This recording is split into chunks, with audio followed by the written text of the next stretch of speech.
Le 18 novembre 1993, à Sainte-Anne, Missouri, le bus scolaire s'immobilise au coin de rue habituel. La porte s'ouvre, Angie Hausmann descend les marches, son sac sur le dos, et pose les pieds sur le bitume froid de novembre. Il lui reste 8 maisons à parcourir. 8 maisons. Moins de 5 minutes à pied dans un quartier qu'elle connaissait par cœur. Un trajet si court, si répété, si ordinaire, que personne n'avait jamais imaginé qu'il puisse se transformer en quelque chose d'autre.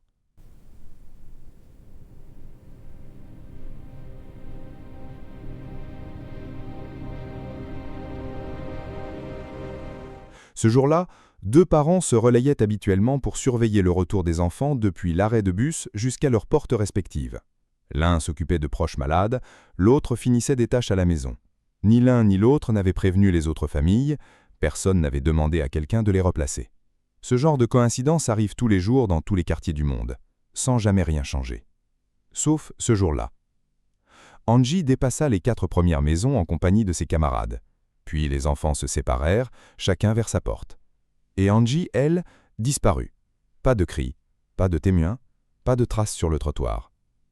Angie Marie Hausmann, 9 ans, élève de 4e année à l'école primaire Buller, venait d'être effacée d'une rue calme de banlieue en quelques secondes, à moins de 100 mètres de chez elle. Angela Marie Hausmann était née le 18 février 1984 à Saint-Louis, Missouri. Ses parents biologiques s'étaient séparés peu après sa naissance. Sa mère, Diane, avait rencontré Ronald Bone, qui devint le beau-père d'Angie alors qu'elle était encore très jeune, assez jeune pour ne pas avoir connu autre chose. Ronald l'avait élevée comme sa propre fille. Le couple eut ensuite un fils, Ronald Bone Jr., dont Angie était la grande sœur adorée. Elle rayonnait. C'était le mot que tout le monde utilisait, ses enseignants, ses voisins, les parents de ses camarades. Un sourire qui contaminait les autres enfants, une énergie communicante, une façon d'entrer dans une pièce qui rendait les gens meilleurs pendant quelques minutes. Elle adorait danser. Elle s'arrêtait volontiers en chemin pour bavarder avec les voisins, ce qui lui valait parfois quelques minutes de retard à la maison. Un retard que sa famille connaissait et acceptait comme une marque de caractère. Ce soir-là, quand les 30 minutes habituelles se transformèrent en quelque chose de plus long, Diane et Ronald ressentirent d'abord une inquiétude raisonnable. Puis ils sortirent. Ils interrogèrent les autres enfants du quartier. Ceux-ci se souvenaient d'Angie jusqu'à la 4e maison, et puis plus rien. Elle avait cessé d'exister dans leurs souvenirs, comme on coupe le son d'une télévision. La police de Sainte-Anne reçut un appel en début de soirée. Les recherches démarrèrent avant la tombée du noir. Le FBI rejoignit rapidement l'enquête. Sainte-Anne était une ville trop petite pour ce genre d'affaires, avec des ressources policières limitées et une disparition d'enfants qui exigeait une réponse d'une autre échelle. Le beau-père d'Angie fut interrogé pendant des heures. Il passa un test polygraphique, il fut libéré. Les enquêteurs l'éliminèrent de leur suspect. Les premiers jours furent intenses. Les affiches avec le visage d'Angie apparurent dans chaque commerce de Sainte-Anne et des villes voisines. Des bénévoles organisèrent des battues. Les forces de l'ordre élargirent méthodiquement le périmètre de recherche. Et les pistes commencèrent à affluer. Comme elles affluent toujours dans ce genre d'affaires, nombreuses, contradictoires, épuisantes. La semaine précédant la disparition d'Angie, une jeune fille du quartier voisin avait été approchée par un inconnu qui avait tenté de la forcer à monter dans son véhicule. Elle avait réussi à s'échapper. Un portrait robot du suspect avait été établi. L'homme fut rapidement identifié et interpellé. Les enquêteurs l'interrogèrent sur le cas d'Angie. Alibi solide, il n'était pas dans la ville au moment de sa disparition. Il fut éliminé. Des médiums se manifestèrent, comme dans chaque affaire de disparition d'enfants qui devient publique. L'un d'eux désigna une forêt précise. Les enquêteurs notèrent l'information sans lui accorder plus de poids qu'elle n'en méritait. 9 jours passèrent. Le 27 novembre 1993, à l'aube, un chasseur de cerfs s'enfonça dans les bois de la zone de conservation naturelle Bush Wildlife Area, dans le comté de St. Charles. Une étendue boisée et isolée à une 40aine de kilomètres de Sainte-Anne. Il n'était pas là pour chercher une petite fille, il cherchait du gibier. Ce qu'il trouva le fit courir vers la ville le plus vite qu'il put. Angie Hausmann était attachée à un arbre. Elle était partiellement vêtue, une vieille paire de jeans, mais aucun manteau, aucune chaussure, aucun haut. Ses poignets étaient menottés dans le dos. Son visage était entièrement recouvert de rubans adhésifs, à l'exception des narines. Elle saignait. Les marques sur ses poignets et sur les plantes de ses pieds racontaient qu'elle avait lutté, qu'elle avait essayé de se défaire de ses liens, de bouger, de survivre. Elle était sans vie. Les enquêteurs sécurisèrent la scène. À proximité du corps, 2 sacs plastiques. Dans l'un, son manteau rose, ses chaussures, le reste de ses vêtements. Dans l'autre, des fragments de sous-vêtements, un modèle pour enfants avec des petits volants et le nom de Barbie imprimé sur le tissu. Une partie du sous-vêtement avait été introduite dans sa bouche avant que le ruban adhésif ne soit appliqué par-dessus. L'autopsie confirma ce que la scène de crime laissait déjà entendre. Angie avait été retenue vivante pendant environ 8 jours. Elle avait subi des agressions sexuelles répétées. Elle avait été privée de nourriture et d'eau, affaiblie délibérément. La nuit précédant sa découverte, les températures dans la région étaient descendues largement en dessous de 0. La cause officielle du décès était l'hypothermie. Angie était encore en vie quand on l'avait abandonnée dans cette forêt. Elle était morte de froid quelques heures seulement avant que le chasseur ne la trouve. Sur les bandes adhésives qui couvraient son visage, les techniciens relevèrent 3 empreintes digitales MET et 2 autres de bonne qualité. 5 empreintes. Le détective qui dirigeait l'enquête dit qu'elles étaient suffisamment précises pour être soumises à un système de comparaison, à condition de trouver à qui elles appartenaient. La recherche dans les bases de données de 1993 ne donna rien. Aucun criminel enregistré ne correspondait. La boîte à preuves fut scellée et rangée dans les archives. Elle allait y rester 25 ans. Le profil criminel établi par l'unité comportementale du FBI décrivait un homme blanc, entre 20 et 45 ans, solitaire, récemment sans emploi, présentant des difficultés relationnelles, en particulier avec les femmes. Ce profil fut rendu public. Les signalements affluèrent. 500 hommes furent formellement investigués au cours des années qui suivirent. 500. Chacun éliminé, un par les preuves ou par les alibis. En 1994, un homme du nom de John Wayne Parsons, condamné pour agression sexuelle sur des fillettes de 9 ans en Floride et dans le Missouri, fut considéré comme suspect après qu'on y retrouvait chez lui une collection de coupures de presse consacrée au cas Haussmann. Les enquêteurs creusèrent. Les preuves médico-légales ne correspondaient pas. Parsons fut éliminé. En 1996, un homme sur son lit de mort prétendit avoir participé au meurtre d'Angie avec un complice. Les enquêteurs vérifièrent. Le complice présumé était en prison au moment des faits. Alibi inattaquable. Une autre piste qui s'effondra. En 2001, un homme du nom de Curry Lynn Fox passa aux aveux. L'interrogatoire fut filmé. Il donna des détails troublants. La façon dont Angie avait été attachée, les couleurs du sous-vêtement, les petits volants, le nom de Barbie. Les enquêteurs se raidirent. Ces informations n'avaient jamais été rendues publiques. Comment cet homme pouvait-il les connaître ? Ils poussèrent l'interrogatoire plus loin. Quand ils demandèrent de quels matériaux étaient faites les menottes, Fox répondit du métal. Les menottes étaient en plastique. Quand ils continuèrent à interroger, Fox se mit à revendiquer d'autres crimes, dont l'assassinat d'un gouverneur du Missouri mort dans un accident d'avion. L'édifice s'effondra en quelques minutes. Fox vivait dans le quartier d'Angie. Il avait entendu des détails par des voisins ou des proches qui les avaient appris de la famille. Il avait tout mémorisé et attendu le bon moment pour se mettre en scène. Il n'était pas le coupable. En 2008, les enquêteurs reprirent le dossier depuis le début. En réexaminant les archives, ils tombèrent sur un détail que la surcharge de pistes des premières semaines avait laissé dans l'ombre. Le jour de la découverte du corps dans la forêt, un homme du nom de Roger Martin avait été vu à proximité immédiate de l'entrée de la zone boisée. Sa camionnette garée sur le bord de la route. Interrogé à l'époque, il avait dit qu'il chassait, mais sa camionnette ne contenait aucune arme. Les enquêteurs le convoquèrent à nouveau en 2008. Cette fois, ils consultèrent son casier judiciaire, ce qu'ils n'avaient pas fait en 1993, submergé par des centaines de pistes simultanées. Ce qu'ils y trouvèrent était éloquent. Une longue liste d'infractions contre des mineurs. Une victime précisa que Martin lui avait fait subir des sévices dans cette même forêt où le corps d'Angie avait été retrouvé. L'interrogatoire dura 9 heures. Roger Martin ne céda pas. Il nie tout. Il dit qu'il était innocent. Quand les enquêteurs lui montrèrent la photo d'Angie, il refusa de la regarder, dit qu'il ne supportait pas de voir cette image, mais il ne confessa rien. Son alibi initial, être au travail, s'effondra rapidement. Il était sans emploi à l'époque. Tout semblait pointer vers lui. Mais sans aveu et sans preuve physique directe, il ne pouvait pas être inculpé. Les enquêteurs firent alors quelque chose de précis. Ils comparèrent les 5 empreintes digitales relevées sur les bandes adhésives avec les empreintes de Roger Martin. Elles ne correspondaient pas. Martin fut éliminé. Le détective qui avait découvert le corps d'Angie dans cette forêt en 1993 n'avait jamais quitté l'affaire. Il avait promis à la famille de ne pas abandonner.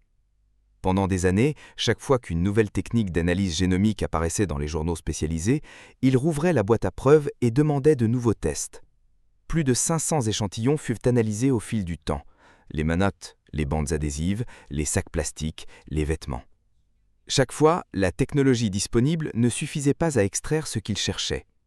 Le problème était précis et technique. Les sous-vêtements d'Angie portaient des traces biologiques sur leurs bordures colorées, des petits liserés roses caractéristiques des sous-vêtements pour enfants de cette époque. Les tentatives d'extraction d'ADN avaient toujours échoué pour la même raison. Les colorants chimiques utilisés dans les fibres textiles interféraient avec les processus d'isolation de l'ADN. Le signal génétique se perdait dans le bruit chimique. Les bordures avaient toujours contenu quelque chose, mais personne ne pouvait y accéder. En 2018, un expert du laboratoire criminel appliqua une méthode d'isolation nouvelle, conçue précisément pour séparer le matériel génétique des composés chimiques des teintures textiles. Ce qui était inexploitable depuis 25 ans devint soudainement analysable. En février 2019, les résultats du laboratoire revinrent. 2 profils ADN distincts avaient été isolés sur les bordures des sous-vêtements. L'un correspondait à Angie Hussman, l'autre appartenait à un homme. Un profil complet, précis, exploitable. Ce profil fut immédiatement soumis au CODIS, le Combined DNA Index System, la base de données nationale américaine regroupant les empreintes génétiques de toute personne condamnée pour une infraction grave aux États-Unis. Le 1er mars 2019, la correspondance revint. Earl Webster Cox, 61 ans, détenu dans un établissement médical fédéral en Caroline du Nord. Les probabilités d'une correspondance aléatoire avec quelqu'un d'autre, une chance sur 58,1 billions. Il n'y a que 7,5 milliards d'êtres humains sur Terre. Ce chiffre ne laissait aucune place à l'ambiguïté. Pour comprendre qui était Earl Webster Cox, il faut remonter en 1975. Cette année-là, à 21 ans, il s'engagea dans l'armée de l'air américaine. Il devint opérateur informatique et fut affecté à Francfort, en Allemagne. En 1982, il fut traduit en cour martiale pour agression sexuelle sur 4 fillettes mineures pendant son service à l'étranger. Il fut reconnu coupable, renvoyé de l'armée avec une mention d'infamie et condamné à 8 ans de détention à la prison militaire de Fort Leavenworth au Kansas. Il fut libéré au bout de 3 ans. À sa sortie en 1985, il retourna à Saint-Louis, sa ville d'origine, là où il avait grandi, là où vivait sa famille. En 1989, il fut de nouveau arrêté à Overland pour avoir emmené 2 fillettes de 7 ans au cinéma, un cinéma situé directement derrière l'école primaire Budder, l'école qu'Angie fréquentait. Les accusations d'agression furent retirées en 1991 par manque de preuves, mais sa liberté conditionnelle fut révoquée. Il retourna à Leavenworth. Il fut libéré en décembre 1992. Sa sœur vivait à Overland, dans une rue située à 3 maisons à l'est de l'école Budder, à moins de 800 mètres de l'arrêt de bus où Angie descendait chaque après-midi. Le 18 novembre 1993, selon sa propre confession donnée des années plus tard, Cox se rendait chez sa sœur quand sa camionnette eut un problème mécanique. Il s'arrêta sur le bord de la chaussée. Il vit le bus scolaire déposer les enfants. Il remarqua Angie. Angie était communicative, elle parlait facilement aux inconnus. Cox lui parla, elle répondit, et à un moment qu'il ne précisa pas dans ses aveux, car il prétendit que ses 2 accidents vasculaires cérébraux avaient affecté sa mémoire, elle se retrouva dans son véhicule. Il conduisit jusqu'à chez lui, il la garda prisonnière pendant 8 jours, et puis il la conduisit dans la forêt. Après 1993, Cox quitta la région en 1995 et s'installa au Colorado. Là, il mit sur pied quelque chose d'une envergure qui dépassa rapidement les frontières locales. Il créa et dirigea un réseau international de distribution de matériel pédopornographique, une organisation structurée avec des niveaux d'accès, des cotisations, des archives. Plus de 60 membres issus de 11 pays différents. Le réseau était connu sous le nom de Shadows Brotherhood. En 2002, un agent du FBI infiltra le réseau en se faisant passer pour une adolescente de 14 ans. Cox, convaincu d'un rendez-vous réel, se présenta au restaurant convenu. Il fut arrêté sur place. Les agents trouvèrent plus de 45 000 fichiers chez lui. Il planifiait un rassemblement qu'il appelait un pique-nique où des membres du réseau devaient se réunir sur une propriété privée avec des victimes. En 2003, il fut condamné à 10 ans de prison dans le cadre d'un jugement fédéral. Il aurait dû être libéré en 2012. Un juge en décida autrement. Estimant que Cox représentait un danger permanent et irréductible à la société, le magistrat invoqua la loi de protection de l'enfance Adam Walsh, une législation fédérale qui permet le maintien en détention civile des personnes jugées sexuellement dangereuses au-delà de leur peine pénale. Cox ne fut pas libéré en 2012, il resta détenu. Et c'est cette détention prolongée qui permit aux enquêteurs de le retrouver vivant, accessible, disponible pour être confronté à ce que les preuves disaient de lui. Un prélèvement supplémentaire fut effectué avec son consentement. Les résultats confirmèrent ce que le codice avait établi. Cox accepta de parler. Le 5 juin 2019, le procureur Tim Lomar convoqua une conférence de presse.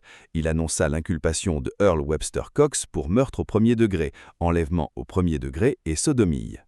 Il dit quelque chose que peu de procureurs disent en pareilles circonstances, que l'impossibilité de tester cet ADN plus tôt avait peut-être été une chance déguisée, que si les analyses avaient été tentées trop tôt avec des technologies insuffisantes, les preuves auraient pu être détruites sans résultat, que la patience involontaire du temps avait servi la vérité. Cox se déclara d'abord innocent, puis, face à la solidité des preuves et à la perspective de la peine de mort applicable au Missouri pour ce type de crime, il accepta un accord.